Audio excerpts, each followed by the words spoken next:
శ్రీకాకుళం జిల్లాలో మొట్టమొదటి PD case నమోదు కాగా నిందితుడిని పోలీసులు అరెస్టు చేయడం కలకలం రేపింది. ఎచ్చెర్ల మండలంలో దశాబ్దాలుగా అతి సమస్యాత్మక గ్రామంగా ముద్రపడి ఉన్న ఫరీద్పేటకు చెందిన వైకాపా బహిష్కృత నేత ఎంపీపీ మొదలవలస చిరంజీవిపై పోలీసులు పీడీ యాక్ట్ కింద కేసు నమోదుకు కలెక్టర్కు ప్రపోజల్ పంపగా గురువారం అప్రూవల్ చేశారు.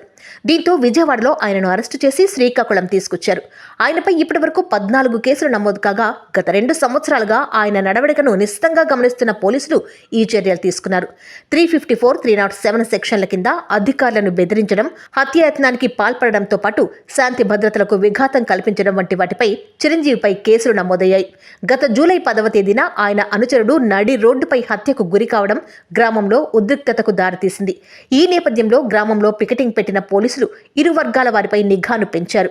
ఈ హత్యకు ప్రతీకారంగా మరోమారు దాడులు జరగకూడదనే ఉద్దేశంతో పోలీసులు తగిన చర్యలు చేపట్టారు. ఈ క్రమంలోనే చిరంజీవిపై పీడీ యాక్ట్ నమోదు చేసేందుకు అనుమతి రావడంతో చిరంజీవిని అరెస్టు చేశారు. కాగా చిరంజీవిని అరెస్టు చేసిన విషయం తెలియని కుటుంబీకులు, ఆయన అనుచరులు ఆందోళన చెందారు. మధ్యాహ్నం నాటికి ఎస్పీ మీడియా ముఖంగా విషయాన్ని వెల్లడించడంతో ఆయన వర్గీయులు మండిపడుతున్నారు.